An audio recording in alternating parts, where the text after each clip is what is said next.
Hi everybody, here we are at Celebrate Recovery. Just want to welcome everybody here tonight. We'll open up with Maddie and Brad singing, so here they are. Alright, you ready? How come you get this? Oh, here, let me get right here. Oh, you ready? Ready? Careful little eyes, what you see? Oh, be careful little eyes, what you see? There's a father up above, and he's looking down and up. Oh, be careful little eyes, what you see? Be careful little ears, what you hear? Oh, be careful little ears, what you hear? There's a father up above, and he's looking down and up. Oh, be careful little ears, what you hear? Oh, be careful little tongue, what you say? Oh, be careful little tongue, what you say? There's a father up above, and he's looking down and up. Oh, be careful little tongue, what you say? Oh, be careful little hands, what you do? Oh, be careful little hands, what you do? There's a father up above, and he's looking down and up. Oh, be careful little hands, what you do? Careful little feet, go. Oh, be careful little feet, where you go. There's a father up above, and he's looking down and up. Oh, be careful little feet, where you go. Oh, be careful little eyes, what you see? Oh, be careful little eyes, what you see? There's a father up above, and he's looking down and up. Oh, be careful little eyes, what you see?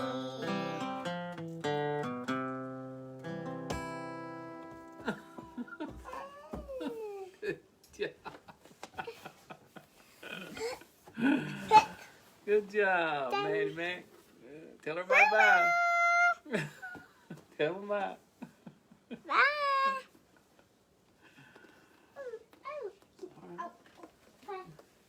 Watch your cord, watch your cord. Sorry. We might have a wreck here. All right. So we always got our little Maddie and Brad to open up with us. They're a good little team. Tonight, I've got a special guest for you tonight, and I just want you to hang around for just a minute to see who it is. We've got a good word, and we hope that you'll pray for us and with us as we try to help people. That's all we're here to do. We don't have any other ulterior motive, but just to help people. And I was reading today, and I just felt like it was divine. When very first thing I got up and was reading this morning, I'm just going to read it to you just real quick. It says, many people have told me they feel guilty for asking help in prayer. They think it's selfish or somehow inappropriate. But even the Lord's Prayer, which Jesus taught his disciples, is largely a prayer of petition, asking for our daily bread and the ability to resist temptation. One of the most important things to ask for in prayer is courage, which is one of the gifts of the Holy Spirit.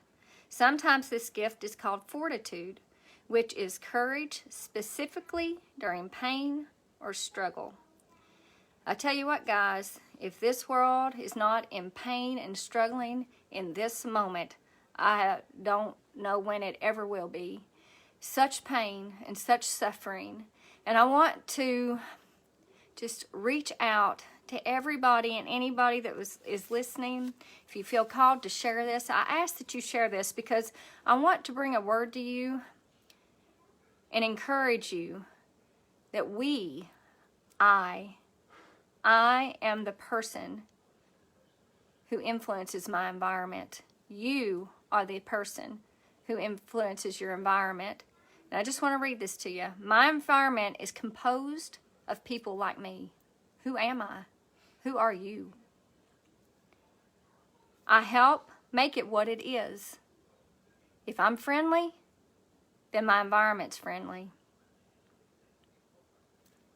It will be filled with kindness if I fill it with kindness. It will do great work if I do great work. It will make generous gifts to any cause if I'm a generous giver. It will bring other people into peace and fellowship if I invite and bring them.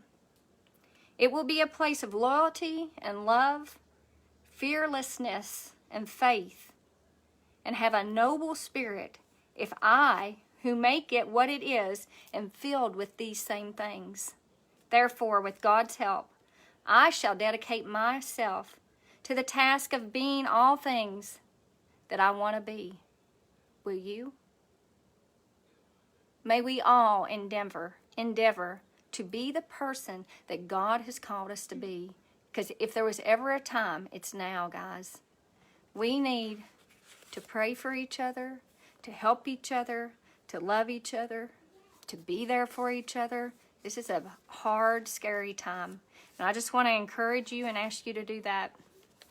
But tonight I told you that I have a special guest, and just want you to really listen to what she has to say. We feel like this is something that so many people are hurting from, but yet they don't know. They have no idea the hurt they're suffering from a decision that they made, did the best they could at the time that they found themselves in that situation. But there's always hope and help for a broken heart. So I want to let Melissa Warren take this, and if you all can, just give her your attention for a few minutes.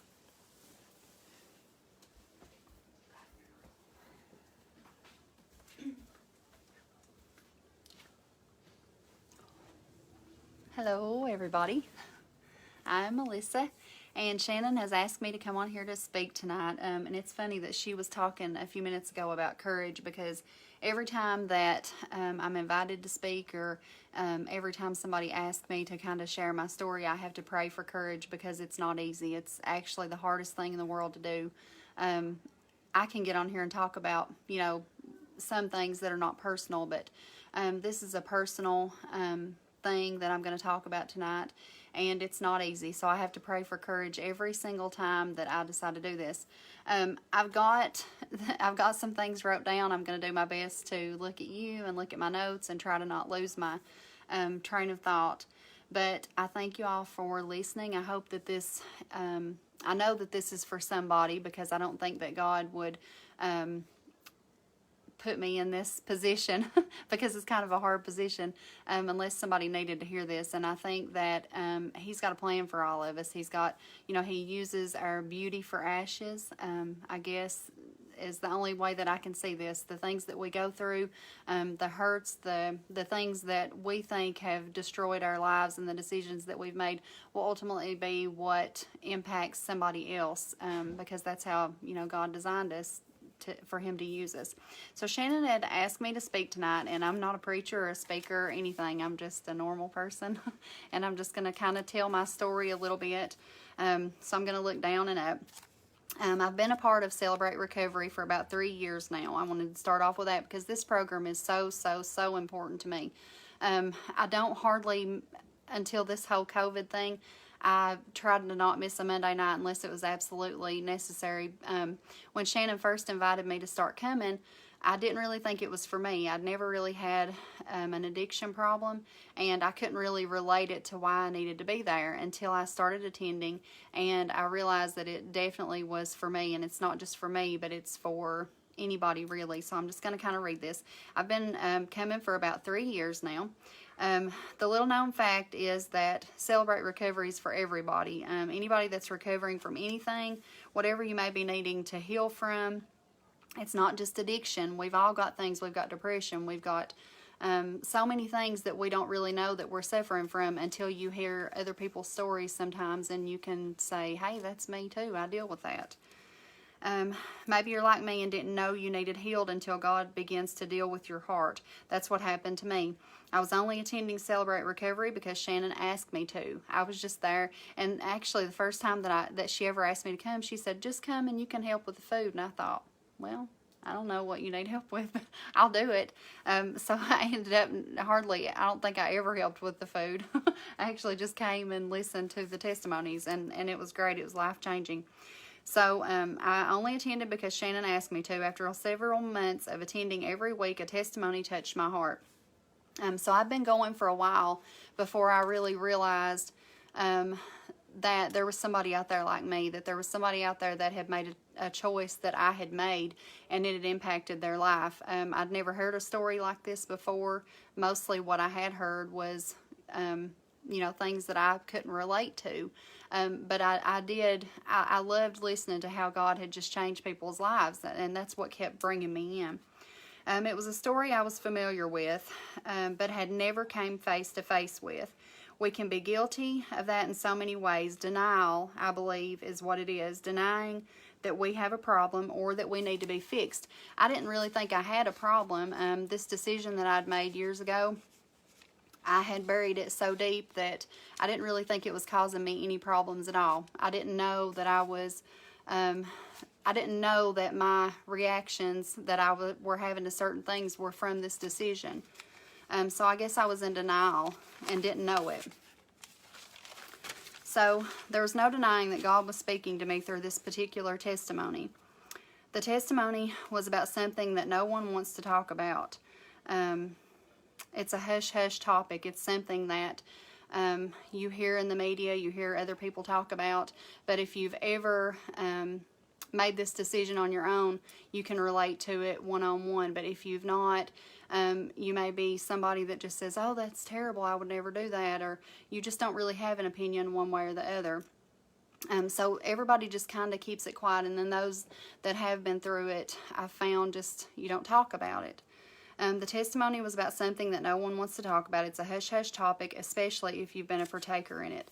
What I'm talking about is abortion. It's a terribly hard thing for me to talk about, but not nearly as terribly hard as it was a year ago or so. It's a terrible long journey that most women bury inside and hide until they can't take it anymore or until God intervenes.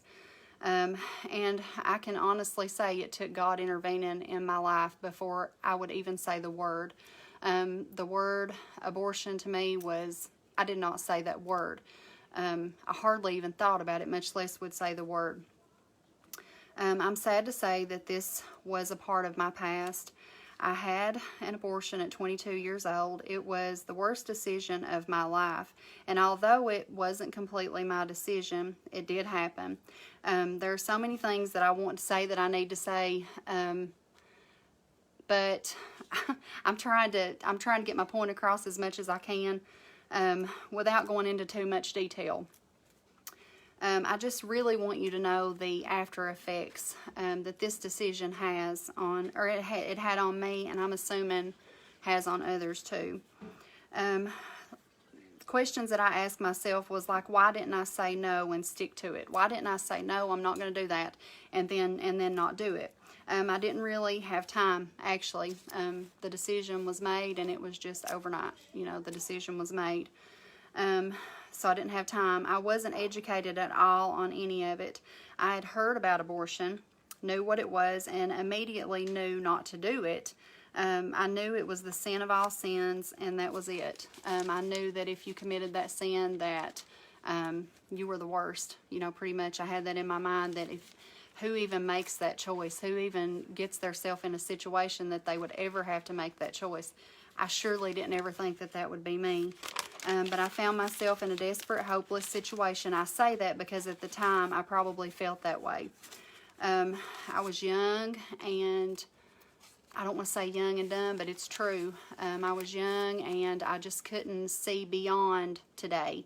I couldn't see beyond this desperation, this situation that I was in. I couldn't see a future for it. So I didn't see a way out, and the abortion industry leads women to believe it is empowering, but it is the complete opposite. It takes a woman's power away, and I can say that. I've heard so many times the industry talk about, you know, women's rights, and you know, women do need rights. I'm not saying that, but I'm saying that whenever I gave that right up, I gave that up. I gave my power that I had over my body, my baby. I gave that up. And it's the complete opposite. It takes a woman's power away. When the only choice you feel like you have is to have an abortion, that leads to lifelong grief. You don't know the consequences. They tell you it's not a big deal. It's fast and easy. It's a quick decision. Just do it and it'll be over and done. You won't have to worry about it anymore. It's not true. It's the rest of your life. The rest of your life you have to deal with those emotions, those consequences. That's from now on. It don't go away. The baby, you know, may go away, but the emotions and the hurt, it doesn't.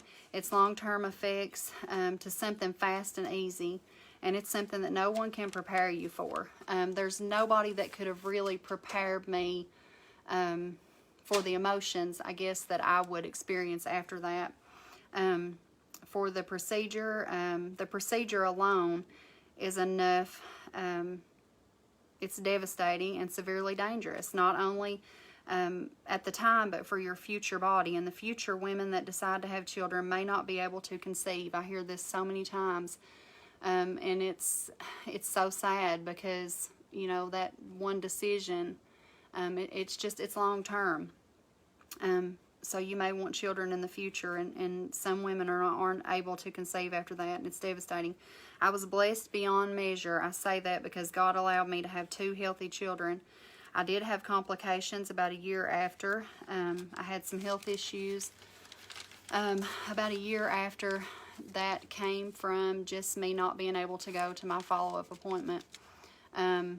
And without saying too much, I think we've all saw abortion clinics and the people that are outside of the clinics, and you know, they're out there with their signs, and they're out there, you know, trying to stop you from making a decision that that you're going to ultimately, more than likely, regret. So they're doing what they're trying to stop you from making that choice. So when I went back for my follow-up visit, I couldn't even go in because there were so many people out there with signs, and I couldn't even go inside. I was so embarrassed and so ashamed, and I mean, that was the follow-up procedures that I couldn't go in, and I couldn't help but think, what if they were there that day? Would I have went in, or would I have been, you know, too embarrassed or too ashamed to have went in? And I know that's kind of private, but I kind of want you to know the importance of, and the reason why that probably they do what they do. If they can just stop one person from going in, if they can save one baby, then it's worth it. It's worth it to go out there and stand and hold those signs because they've saved a life. So I couldn't go to that because I was very embarrassed. I'm not sure what happened exactly with the complications, but I know that it was from the procedure. I didn't deal with any of this for about 16 years. It was that long before it just kind of all came full circle, and I had to deal with this whole thing. And so, let me find my place here. I hadn't told anybody but one person for 16 years. I'd kind of dealt with it all inside of me, and I blocked it out. You know, sometimes we do things that we don't want to remember that we've done, and maybe you were young and made a bad decision, and you just kind of even forget that you done it. But I purposely blocked this out. I didn't want to deal with it. I wasn't trying to deal with it. I knew it was the worst thing in the whole world, and as long as I didn't deal with it, as long as I didn't grieve over it, I could separate it from reality, I guess. So it came out in other ways, though. I didn't talk about it, but I was angry. I was very angry. I had so much hate inside of me that it was eating me alive. I didn't want this to happen, yet I had no control over it, so I'd lost complete control over myself.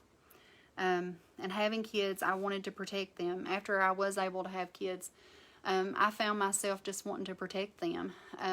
That was the only thing that I had control over. I felt like I had my kids, and I had them kind of like a mother hen. You know, I had them there with me, and as long as I could watch them and keep them safe, I was able to control that when they were small. And so I tried to just control everything around me. But I still always felt powerless and unworthy. I could fight and get ugly. You know, I could let my anger out and lash it out, but I still never had control over situations. I would back down and get scared because I would give that control up. That left me in a lot of messes. I would get sad every August because that is when I made this decision.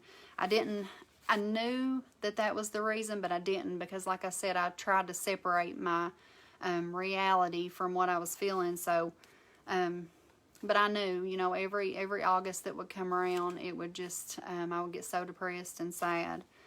This was something that I knew I couldn't fix alone. I planned to never speak about it. That was my solution, was just to never talk about it. Just ignore it, you know, just ignore it and it'll go away. But it doesn't go away. I was crazy, you know, in my mind. I was crazy. I had all these emotions, all of this guilt and anger, and I didn't know where it was coming from, and I didn't know how to deal with it. So I had this secret inside of me that caused me to respond to things in ways I couldn't explain. And when I would see like billboards or, you know, something like that, I would see it, but I would immediately shut it off.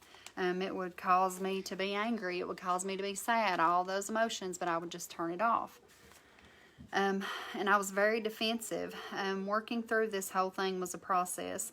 I first had to confront myself. I had to make myself, I had made myself block it for so many years and so long that I had to really sit down and remember the things that I didn't want to remember. I didn't want to remember all of the details, but it was necessary because I didn't really feel like I could be forgiven for this thing. So it was a process.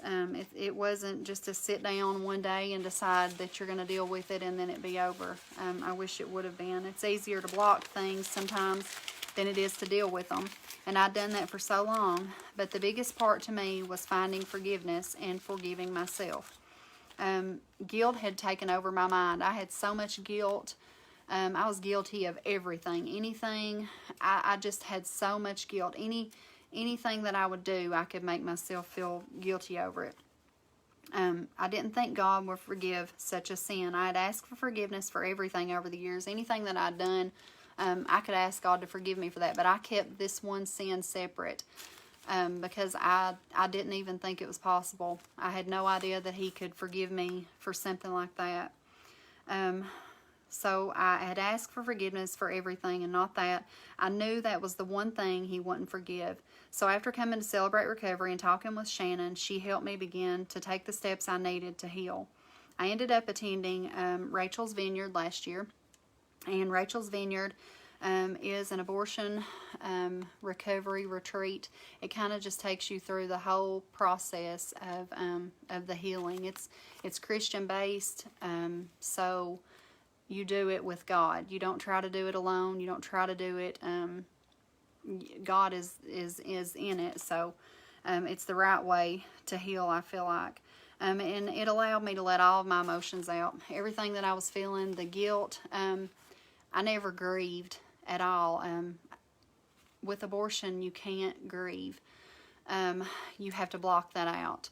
And I've always said that's probably one of the hardest things. You don't grieve that baby. Because you can't, you know, you can't grieve something that you feel like you have made the decision to do. So I couldn't, I had a hard time with that. But I went to the retreat and it changed my life. Other than that decision, I didn't feel like I was a bad person. But it blackened my heart. And I say that to say that it changed who I was. It changed my whole route of the way that I was going in life. It completely changed me as a person.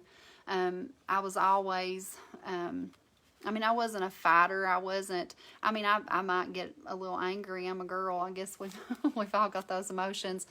But it really put a rage inside of me that I could not control. I was really a monster because I couldn't deal with that inside of me. And the only way that it would come out would be, through anger.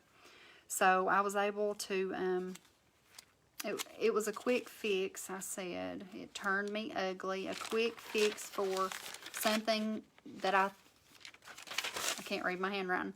A quick fix that wasn't a fix at all. It will be a lifelong problem. Although I've healed and found forgiveness, I still have to live with that decision.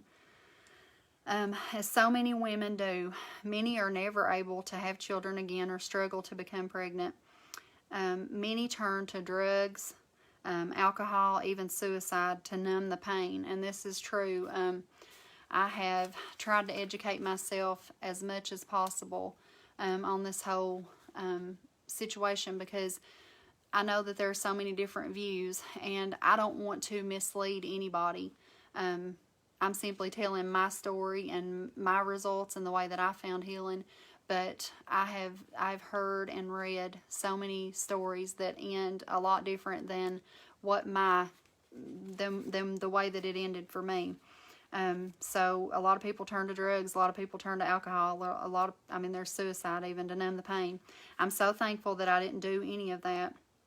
But what was inside of me was still ugly and painful. I didn't have those things, but I had other things. I wish I had been educated before, like way before I ever got myself in the situation. I would have known I had a choice, and although nothing could have prepared me for the person I would become after, education of abortion could have been beneficial. When we find ourselves in situations that can get out of control fast, that was a situation that escalated from one thing to another that ended up being lifelong. It ended up changing my whole complete life just by one decision. And I think we get ourselves in those situations sometimes. And if we were educated before, when we get in those situations, we get desperate, and what we think is the worst situation ever.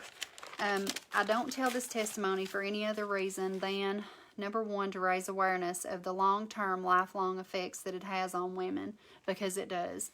I have talked to many, many women that have been through this same thing, and it's amazing that all of the everything that one deals with, they've all dealt with. It's those same things that are ultimately, it's going to happen. I mean, whenever you make that choice, your body, we have maternal instincts.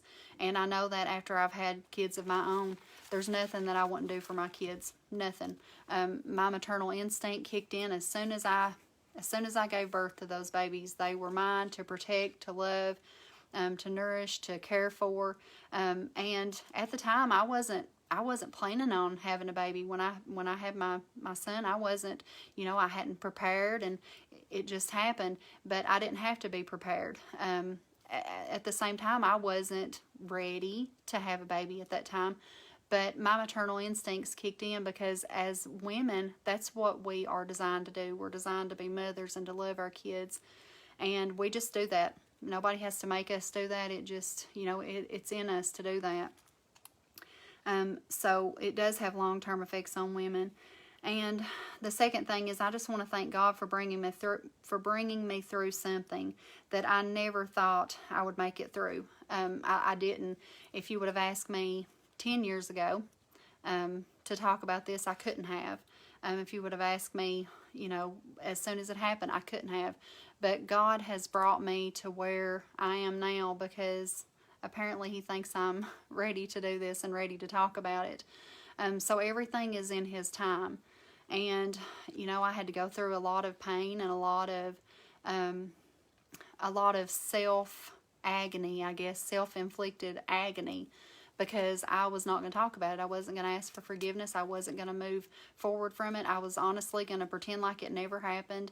But something that deep, you can't. I mean, eventually it's going to come out, and eventually you're going to have to deal with it. And either you're going to get through it with God, or you're going to get through it the best way you know how. And thank God I was able to get through it with Him, because it completely changed my life. And it put my life back on track to where now I'm not that angry, mad, raging human that I was. because now I go to God with my problems. If I'm angry about something, I still may get a little upset. I mean, I'm only human. But I don't have that rage inside of me because I was able to deal with my issue. And so what I say is there's nothing too bad that you can't ask Him to forgive you from. It doesn't matter what you've done. My sin was the worst of the worst. I mean, there's nothing that you could tell me that you've done that I would say, oh, that's not as bad as what I done, because I would tell you what I done was way worse than anything you've ever done. And I still know 150% that God has forgiven me of that. And I was able to forgive myself with Him. That was the hardest part. I could not forgive myself. I had accepted that God forgave me. And I was like, oh, okay, finally He's forgave me. I couldn't forgive myself. I would still repeat that over in my mind. Why did I do that? Why did I make that decision? It's affected everything, everybody around me. I can't be a normal person anymore. I couldn't forgive myself from it. So it was a process. I mean, this has been, when I first started kind of coming to terms with it, I think it's been about 2 years now. Has it been about 2 years? Maybe 3 years. So it's been a long process, and it's been an ugly process. I had to deal with a lot of things that I didn't want to deal with. The biggest one is talking to you guys or talking to anybody, because I can tell you how good God is to me. I can tell you the things that He's blessed me with. I can tell you with the life that He's given me. But I can't even explain. I can't even explain the deep, dark hole that He pulled me out of, because I was walking around just, I could talk to you, I could smile, whatever, but inside of me, I was a deep, dark hole that He had to just pull me out of, because I couldn't do it by myself. I was just, had so much ugly inside of me. I was just so unworthy. That was a big thing to me too. I felt so unworthy of, I could go to church and I could sing and worship or whatever, but I had this thing inside of me that made me still feel unworthy, and now I don't feel like that. Now I feel like I can get up and praise and worship just the same as anybody else can, because I know Jesus died for me, just like He died for the person that may have stole something from the store or whatever sin or crime that they might have committed. He died for them just the same way that He died for me, and I've learned to accept that. Sin is sin, and I thought that mine was the worst, and maybe you think that yours is the worst too. But it's really about finding that relationship with God, and once you find that relationship with Him, you realize that, the song, He left the 99 for me, it's for you too. He died on that cross for you, and He'll come looking for you just the same way that He did for me. So there's no greater freedom than accepting this forgiveness. If you are struggling to forgive yourself or ask for forgiveness, I've been there, and God will get you through it. But I can say that's the only way. I encourage you, if you're dealing with something that you've done in your life, maybe it's not, like I say, as bad of a sin as what I've done. He's there, because I know that the enemy wants to work on your mind with guilt and fear. I had so much fear. I still have some fear. I'm not going to say that I'm completely rid of fear. I still have fears over things that eventually, God's going to get me through. But the enemy wants to work on that. That's what he wants to. If you've done something, he's going to multiply that by 20,000. If you did a little thing, he's going to make it seem like it's so big that there's no way God's going to forgive you for that. You might as well not even ask. And then that leads to more bad decisions, because if he can't forgive you for this one thing and you're unworthy, then why would you keep on trying?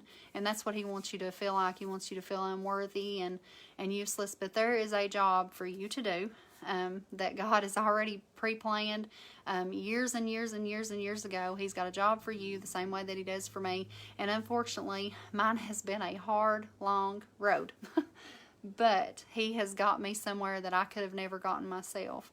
So I hope that this has been beneficial to somebody, and I thank you all so much for watching. I'm going to give this back to Shannon. Lord bless you all.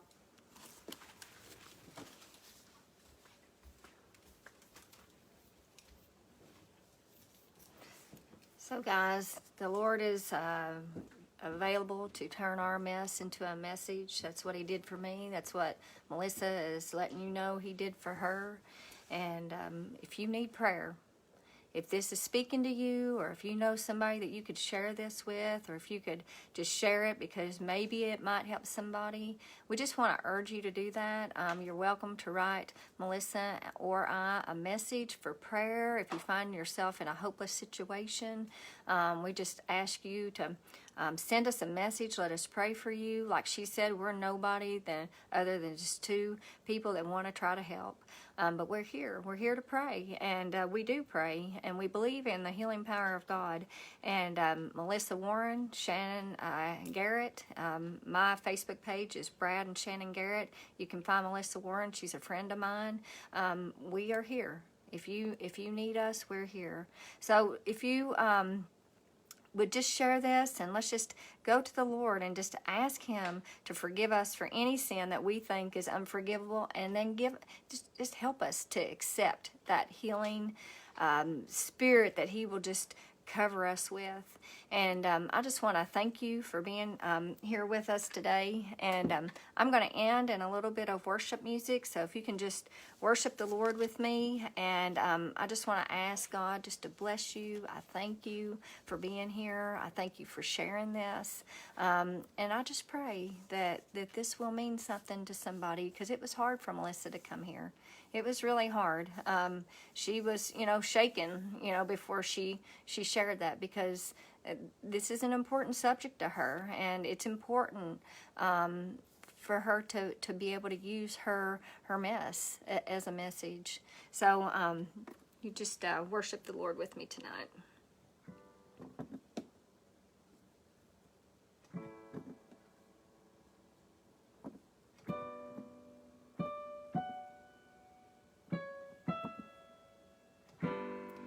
Need the kind of love that can outlast the night.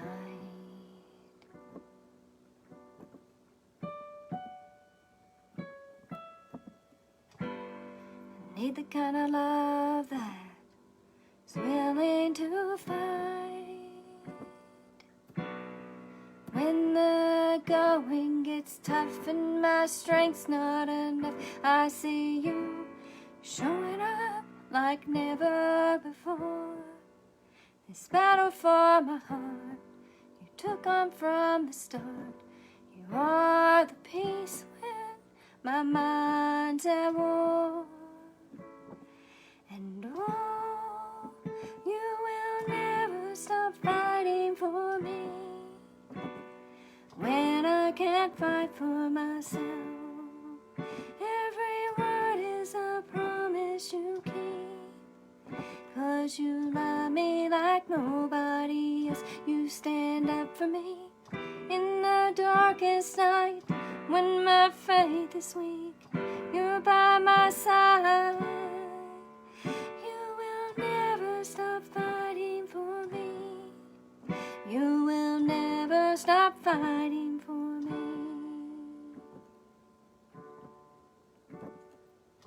In the perfect timing, you make all things right. You paint a silver lining in this heart of mine. When the going gets tough and my strength's not enough, I see you showing up like never before. This battle for my heart you took on from the start. You are the peace when my mind's at war. And oh, you will never stop fighting for me when I can't fight for myself. Every word is a promise you keep. 'Cause you love me like nobody else. You stand up for me In the darkest night, when my faith is weak, you're still by my side. You will never stop fighting for me. You will never stop fighting for me.